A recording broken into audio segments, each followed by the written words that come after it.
Lucas 24:32 dice así: se decían el uno al otro, ¿no ardía nuestro corazón mientras conversaba con nosotros en el camino y nos explicaba las Escrituras? Amén.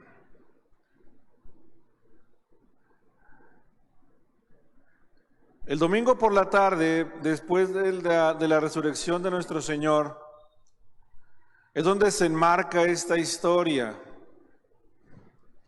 Y ese domingo por la tarde van dos chicos, dos discípulos, rumbo a Emaús. Ellos dejan Jerusalén y regresan a Emaús, a su aldea natal. Más o menos se cree que era aproximadamente 12 kilómetros de distancia entre Jerusalén y Emaús. Y ahí van caminando, platicando, pero lo hacían muy desanimados, muy tristes y sumamente confundidos.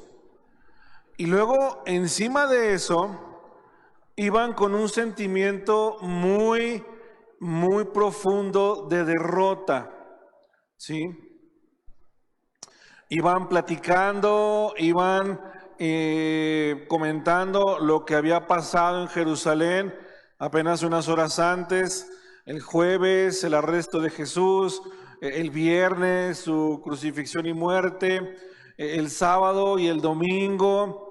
Y iban platicando todas estas cosas, ¿sí? Su amado maestro, aquel al que habían seguido y habían creído en él, ¿sí? Ahora ese Jesús, y en quien habían puesto toda su esperanza, habían puesto una alta expectativa para sus vidas. Ahora ese Jesús había caído. Había sucumbido ante los poderes terrenales de este mundo y había muerto. Y ahí van los dos con este sentimiento de profunda tristeza. Y en las palabras que ellos comienzan a intercambiar, cuando ya este ser misterioso que ellos no conocían se pone a la par de ellos en el camino, ellos externan un sentir en su carne, en sus emociones, en su mente. Porque estos dos hombres comienzan a decirse y comienzan a decir lo siguiente. Dice, nosotros abrigábamos la esperanza de que era Él quien redimiría a Israel. O sea, tenían en Jesús puesta una expectativa muy alta. Una expectativa muy elevada, pero era una expectativa que enmarcaban en lo social y en lo político. Ellos creían en Jesús y lo veían como un Mesías, pero como un Mesías libertador, un Mesías político. Por eso decían, nosotros teníamos la esperanza, abrigábamos la esperanza de que iba a ser Él el que nos iba a redimir, ¿sí? Como pueblo. Y claro, ellos se referían a que Jesús les iba a dar libertad del Imperio Romano. Y ahí van caminando. Y estas altas expectativas sociopolíticas que tenían, ahora estaban rotas, ¿sí?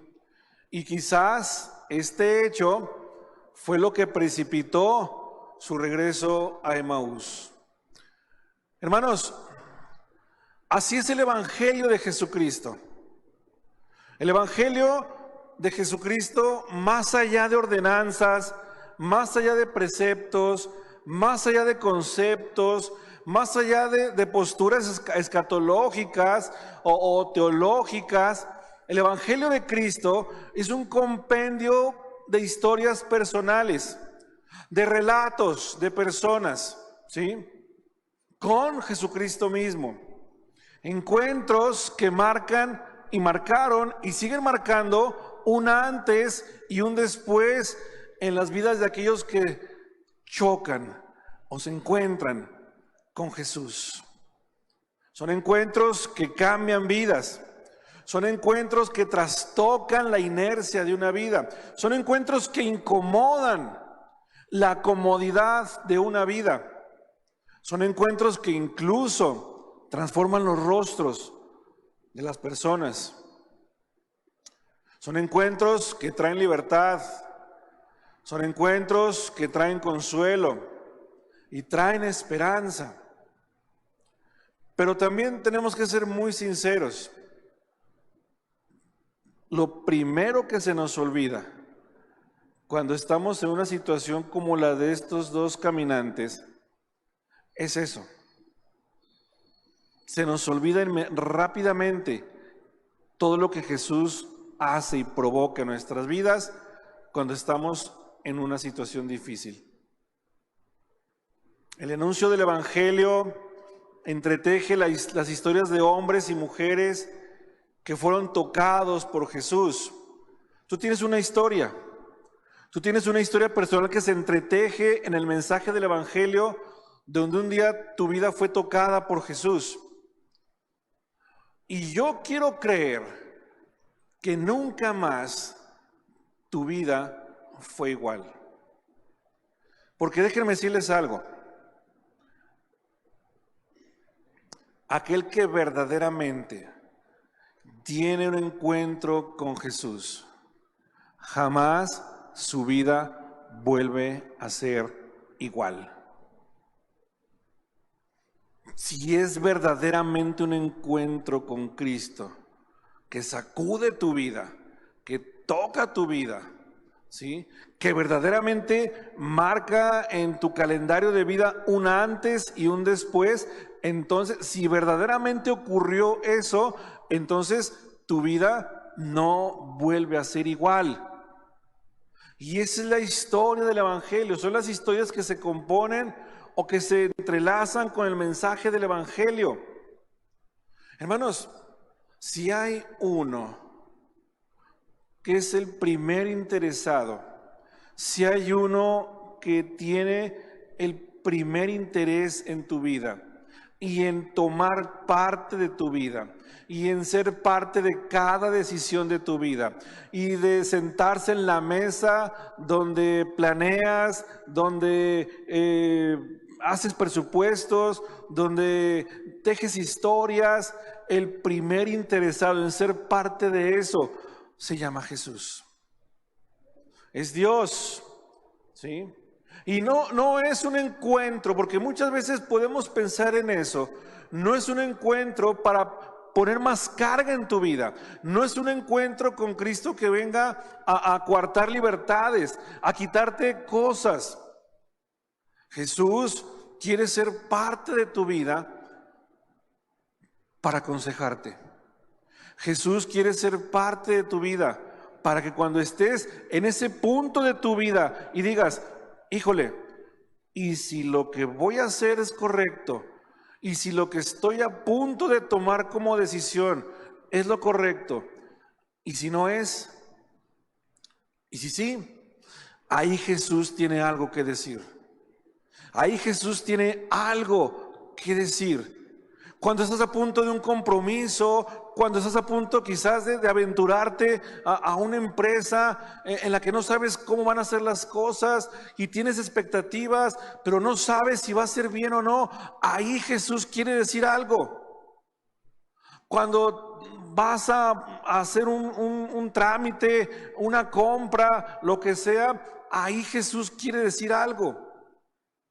Y son las historias que se entretejen en nuestra vida. Hermanos, no trabajamos y no adoramos y no le damos palmas y no le cantamos a un Dios estático o a un Dios abstracto o a un Dios imaginario, ¿sí? Sino todo lo contrario. Este Dios, por el cual tú y yo venimos domingo a domingo a este lugar, y el cual tú le oras en tu casa y platicas con Él, es un Dios que escucha, es un Dios que te ve, es un Dios que cuando tú le buscas, Él voltea su rostro y te ve y escucha. Y lo increíble es que no nada más se queda ahí, sino que ese Dios responde también. Habla, se mueve, camina. No es un Dios abstracto, no es un Dios imaginario. Isaías, el profeta, en uno de los títulos que le da al Mesías, hablando de Jesús, le dice, y será llamado Emmanuel, que traducido es Dios con nosotros. Y ese es Dios en Cristo, hermanos. Dios con nosotros. Jesús es Dios cercano a nosotros. Jesús es caminando con nosotros. Jesús es dándonos, cuidando de nosotros. Yo no sé cómo sea tu camino en Cristo actualmente, pero creo que hay algo en común que todos tenemos, y es el hecho de que nos movemos en un mundo caído, en un mundo que está caído de la gracia de Dios. Y quizás es donde encontramos similitud en nuestros caminos. Tú tienes una historia, tú tienes otra historia, yo tengo mi historia, pero hay algo en común en esas historias, lo hacemos en el mismo mundo. Y este mundo caído y alejado de la gracia de Dios nos llena de tristeza. Hay dolor, hay desánimo, hay quebranto. A veces parece que caminamos sin fe y sin esperanza. Y muchas veces lo hacemos escondidos bajo una máscara de aparente paz. Muchas veces nuestros rostros son una máscara de lo que hay atrás de ello. Porque estamos en un mundo que constantemente está agobiándonos. Y hay dolor, y hay quebranto en muchas formas.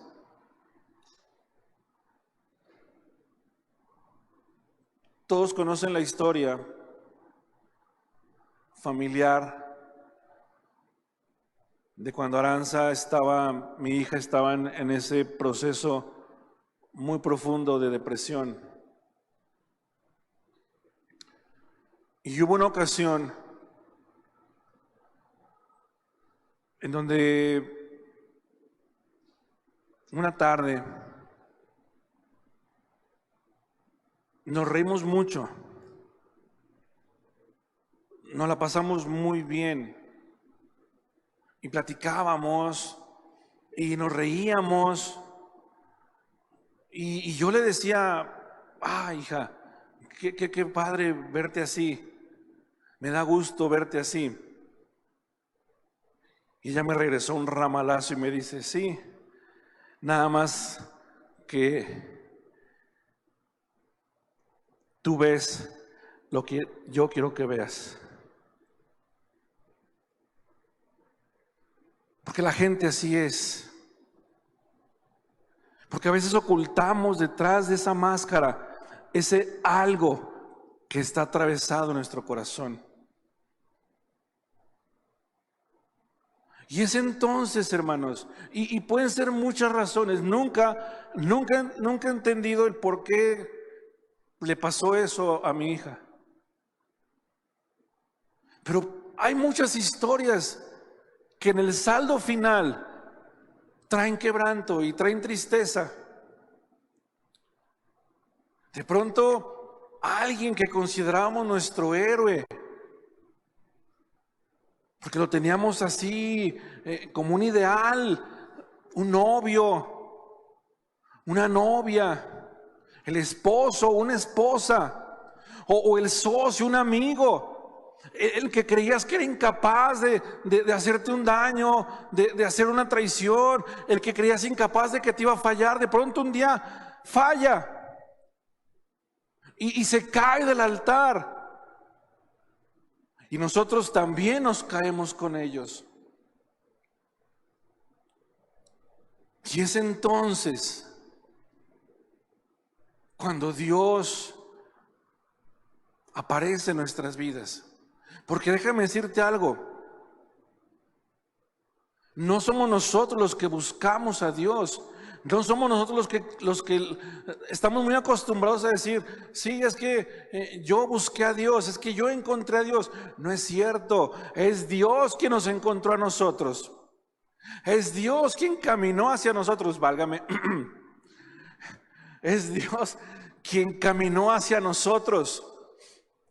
Es Dios quien un día vio tu condición, vio mi condición, y ese Dios se acercó a nosotros. Él es quien nos busca. Porque puede haber también otros. Un día despiertas y despiertas con una resaca no alcohólica, ¿sí? Pero despiertas con una resaca espiritual, una resaca anímica. Y un día despiertas y te das cuenta o descubres que hay algo en tu corazón que le falta. Hay algo que descubres que ni el dinero, ni los placeres, ni las fiestas, ni los amigos, ni el vino, ni nada puede llenar. Y un día descubres que necesitas algo, pero no sabes qué es. Es ese algo que no puedes describir, que no te entiendes, pero que está ahí. Y un día despiertas y dices, algo le falta a mi vida. Algo necesita mi vida.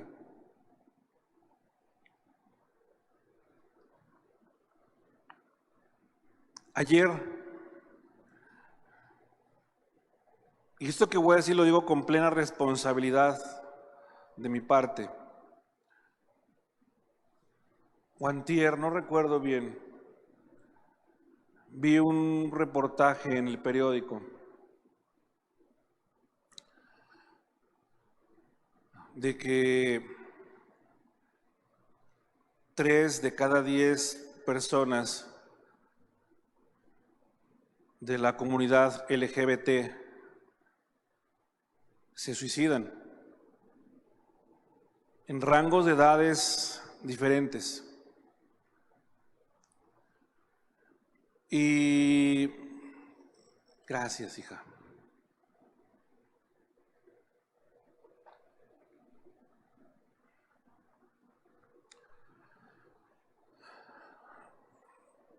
Me llamó la atención porque en los argumentos que dan para explicar estas tendencias de suicidio, hablan de muchas cosas. Hablan de desprecio,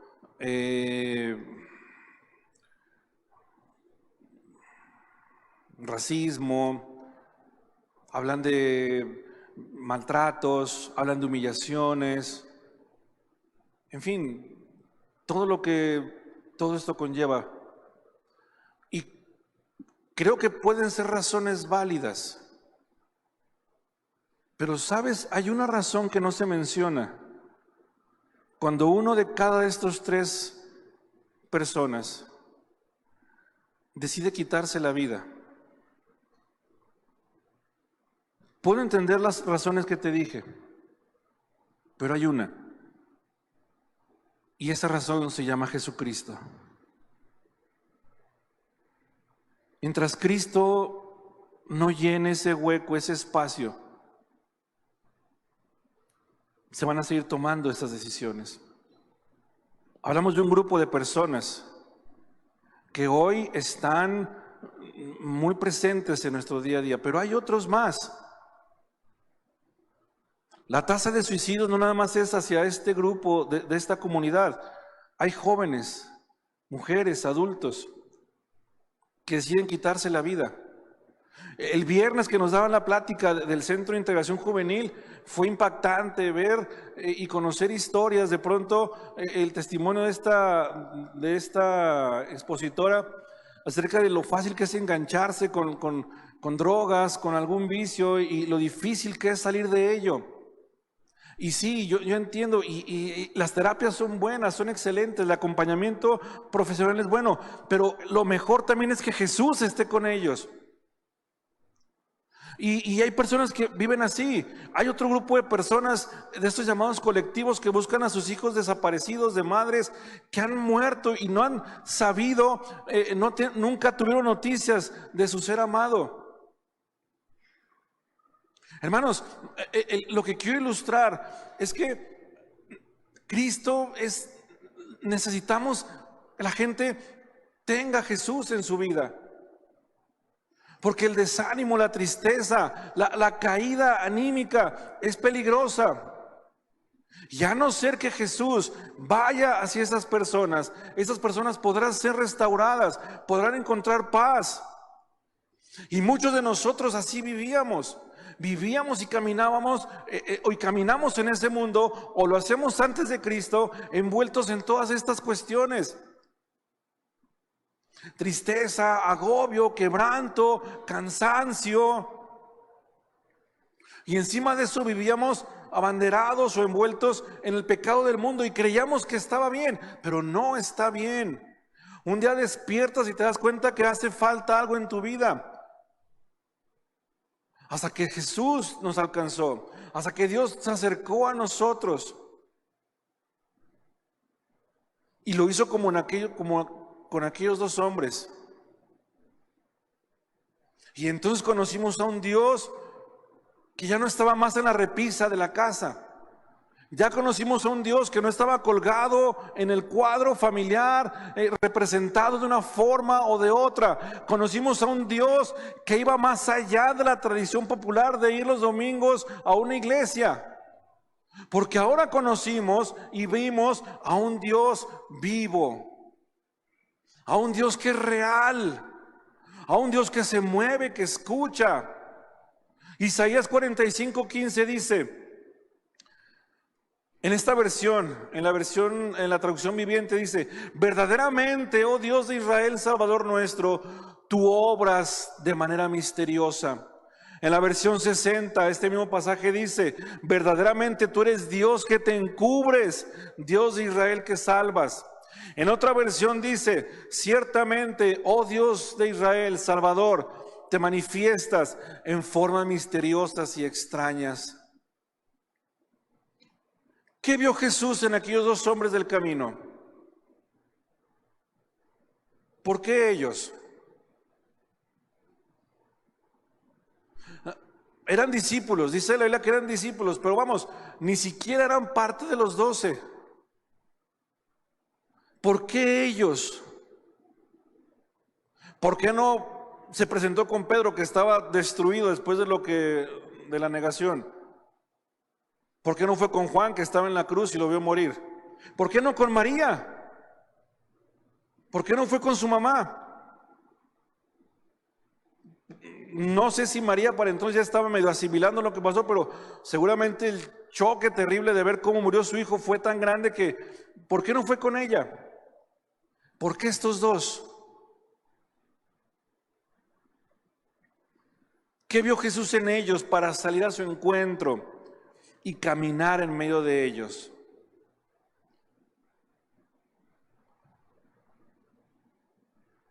No me gusta decir yo creo, porque cuando dices yo creo, asumes como que ese yo creo no está en la Biblia y ya se presta una interpretación personal. Pero yo creo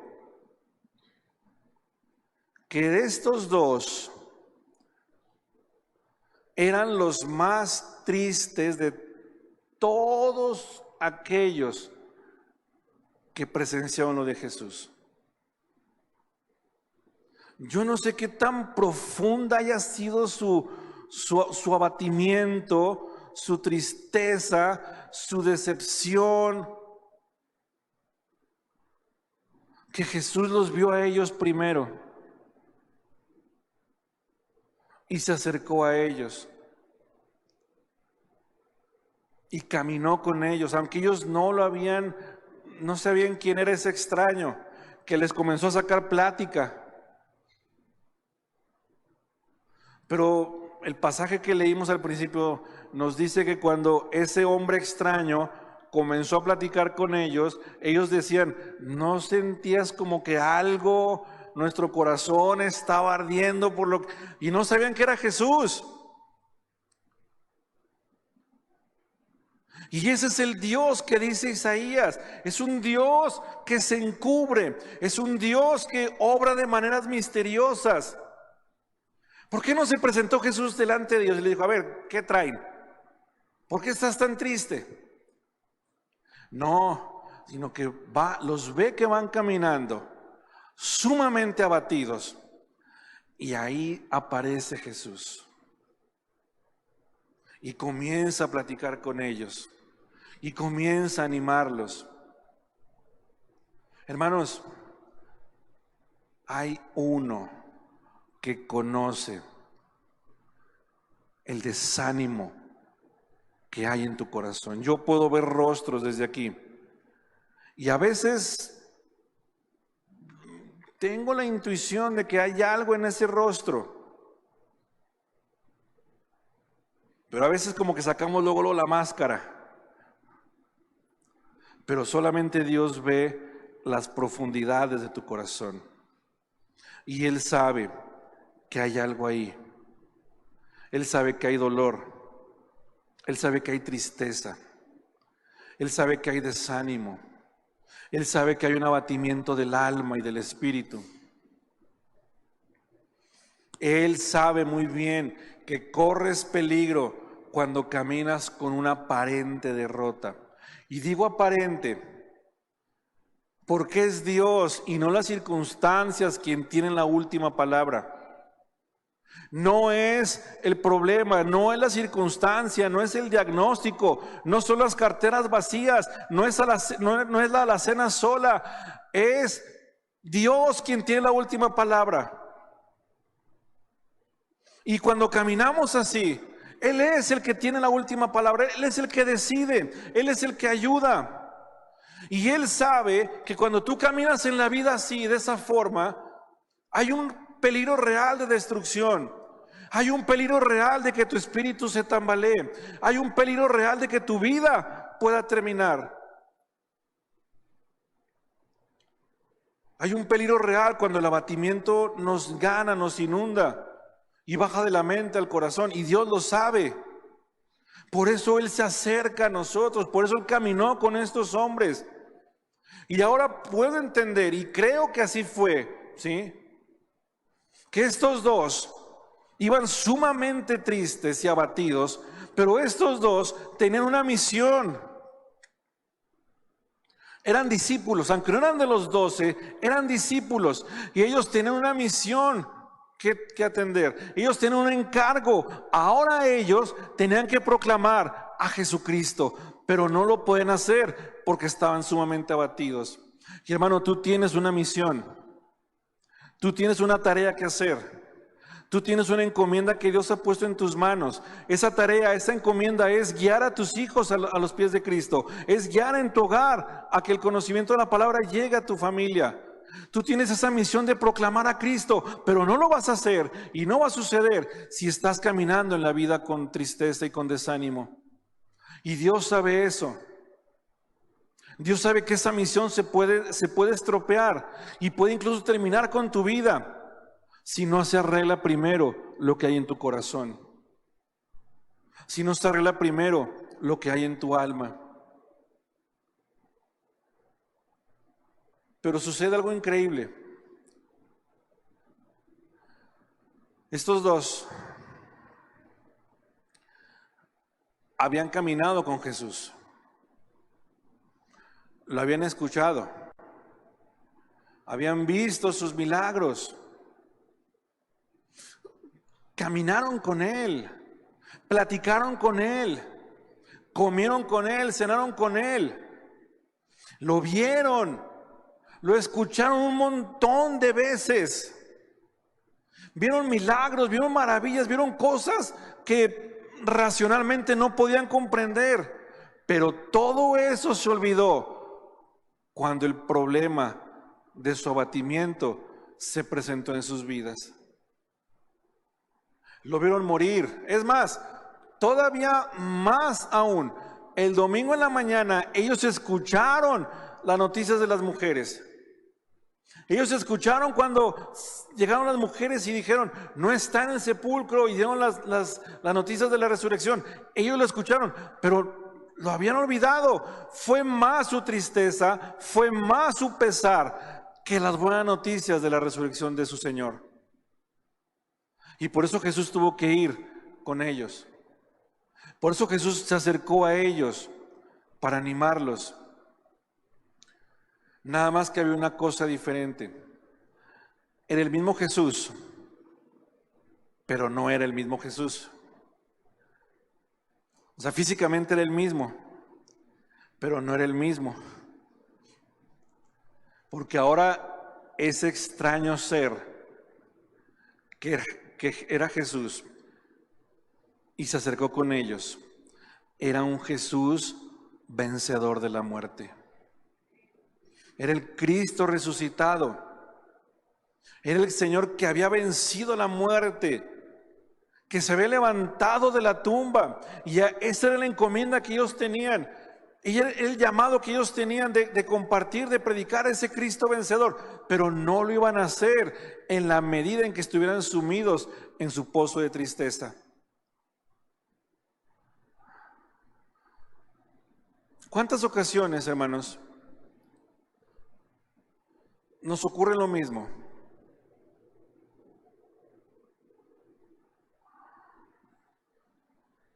¿Cuántas veces nos pasa lo que estos dos? Yo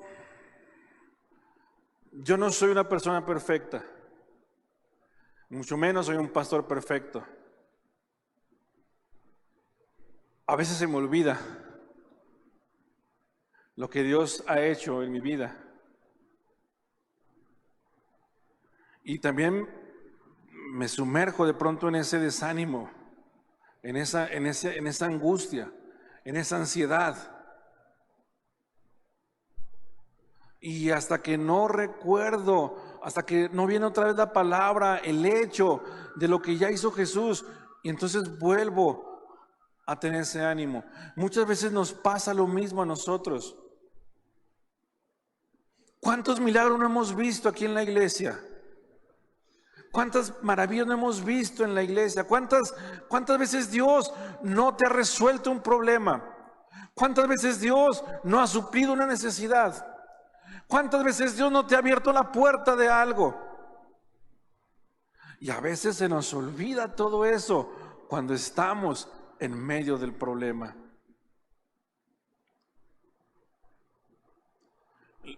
Lo primero que olvidamos es que Jesús camina con nosotros. Lo primero que olvidamos es que Jesús está con nosotros. Lo primero que olvidamos es la hermosa promesa y poderosa promesa de que su presencia estará con nosotros todos los días hasta el fin del mundo. Días tristes, días de alegría, días de paz, días de tristeza, días soleados, días nublados, días de prosperidad, días de escasez. En todos los días de nuestra vida Jesús está con nosotros y Él camina con nosotros. Pero a veces se nos olvida, como a estos dos de Emaús, y necesitamos que el Cristo vencedor venga y nos vuelva a animar y vuelva a encender nuestros corazones y venga a avivar nuestro espíritu.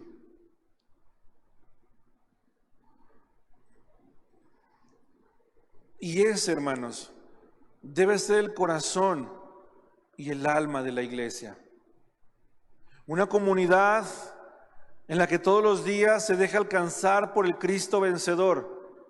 Ser una iglesia que camine con el resucitado en todos los aspectos de su vida y de su misión. Es cierto puede ser válido presumir de que somos parte de una denominación histórica. Somos wesleyanos, aunque muchos no saben ni quién es Juan Wesley. Somos wesleyanos y somos de la iglesia San Pablo de Torreón, de 120 años de historia, y nos enorgullecemos de eso. Sí, fue un movimiento metodista que cambió la Inglaterra del siglo XVIII, y qué bueno y todo eso. Pero ¿sabes una cosa?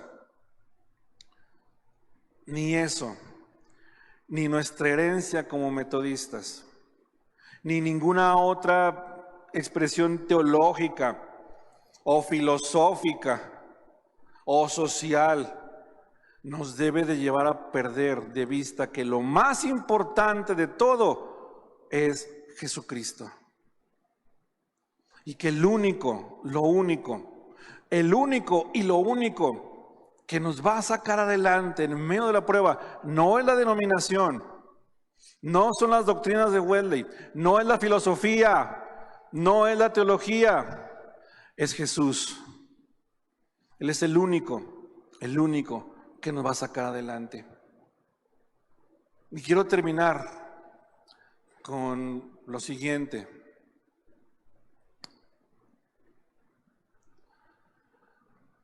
En Estados Unidos hay un cereal de esos de maíz, un cereal de carreras que se llama NASCAR. Y ahí los coches dan como 10,000 vueltas a un óvalo. Esos coches, todos los coches son iguales. Tienen el mismo chasis, el mismo motor, la misma forma aerodinámica, todo. Lo único diferente es el piloto y el equipo que hace estrategia para ganar la carrera. Pero esos coches, cuando se forman en la parrilla de salida, son coches tan hermosos, pintados, con sus patrocinadores, y arranca la carrera. Y cuando acaba la carrera, los coches terminan todos golpeados. Terminan de los laminazos que se dan, de los muros a los que los avientan, terminan golpeados, terminan despintados, terminan todos feos. Pero luego sucede algo interesante. Cuando termina la carrera, inmediatamente esos coches son llevados al taller de su equipo, donde el jefe de mecánicos, junto con sus ayudantes, comienzan a restaurar el coche y le quitan el cofre lastimado, le quitan la puerta destrozada, lo vuelven a pintar, le vuelven a poner todos sus logotipos, le vuelven a cambiar el motor, de tal forma que en 8 días de haber acabado una carrera todo maltrecho, todo por sin ningún lado, al siguiente domingo ese coche está otra vez listo para una carrera. ¿Por qué hago esta analogía? Porque esta iglesia es eso. Es un taller. Es un hospital. Y cuando tú vienes a la iglesia domingo a domingo, después de una semana en la carrera de tu vida, en esta carrera hay desánimo, hay tristeza. El diablo se monta en su coche también y se empareja al tuyo y ¡rum!, te avienta contra el muro y te da de laminazos. Y te avienta y te choca y quiere que salgas y quiere que te detengas en la carrera y quiere que renuncies. Pero luego llega el domingo, donde vienes a la iglesia con una máscara, pero detrás de esa máscara hay golpes, hay quebranto. Y hay uno que domingo a domingo está aquí para que en amor te vuelve a restaurar, te vuelve a dar paz, vuelve a pintar tu carrocería, vuelve a quitarte los tallones, los raspones. Hermanos, por eso no debe de haber otro motivo más grande y más importante. No debe haber un motivo que se ponga por encima de venir a la iglesia. Yo te voy a decir algo: no hagas a Dios el primer damnificado de tus problemas. No hagas a Dios el primer rehén de tus dificultades. Tienes problemas, tienes luchas, ven a la iglesia. Le estás pasando mal, ven a la iglesia. La semana no ha sido bien, no ha sido normal, ven a la iglesia. Porque el que está aquí, Él te sana, Él restaura tu vida. Yo siempre lo he dicho y lo voy a seguir creyendo: la primer pastilla o la primera inyección que Dios nos da después de una semana en donde fuimos chocados y maltrechos, lo primero que Dios da es su paz. Es la paz que nos recuerda que, hey, no estás solo. Él camina con nosotros. Él está con nosotros. Y no hagas rehén a Dios de eso, ¿sí? No te rindas. No dejes la carrera. No renuncies. Porque eso es lo que el diablo quiere. El diablo quiere que al sacarte, al chocarte, renuncies y te vayas. No lo hagas. El desánimo de estos dos era tal que si Jesús no se aparece con ellos, seguramente ellos habían renunciado a su misión. A lo mejor sus vidas se hubieran perdido. Por eso Jesús caminó con ellos. Cada uno de nosotros es como un caminante de Emaús en esta vida. La tristeza de ellos por la muerte de su maestro es nuestra tristeza cuando tenemos un problema. El pesar de ellos, el desánimo de ellos, es también nuestro desánimo cuando estamos en una situación difícil. Y todos los días hay algo que se levanta en contra nuestra. Todos los días el diablo echa la lámina por delante. Y puede ser un diagnóstico médico, puede ser algo inesperado, puede ser un problema económico, puede ser un problema laboral. Quizás no tienes trabajo y estás batallando. No te rindas. Confía en Dios, cree en Jesús. A lo mejor es un hogar con problemas. La familia no se pone de acuerdo y va a camino una ruptura, no lo sé. Sigue confiando en Dios. Y si aún pasara algo, Dios sigue estando con nosotros. Dios sigue estando contigo. A lo mejor hay problemas en casa, con los jóvenes, benditos jóvenes que ya van a salir de vacaciones. Ya no sabes si darle gracias a Dios porque van a salir de vacaciones o dices, ay Señor. Pero nuestros muchachos necesitan mucho del amor de Dios. Y tal vez no hay esa comunión en casa, hay problemas, hay dificultades. No te rindas. Tienes una misión, tienes una tarea. Y Jesús está caminando contigo, aunque no lo veas. Es que no lo veo, es que no lo siento, es que no lo palpo. Él está ahí. Y si no tienes ganas de venir a la iglesia, ven aunque no tengas ganas. Si no tienes ganas de leer la Biblia, léela aunque no tengas ganas. Si no tienes ganas de orar, ponte a orar aunque no tengas ganas. Me quedo dormido, quédate dormido, pero quédate dormido orando. Pero sigue buscando, no te rindas. Porque Jesús, ese Dios que se encubre de forma increíble, lo hace con nosotros como lo hizo con los chicos de Emaús. No ardía nuestro corazón estaba platicando estas cosas, Jesús es un encendedor de corazones. Él es un encendedor de ánimos y de corazones. Y sea lo que sea que esté pasando en tu vida, Él es el único que va a sacar adelante tu vida.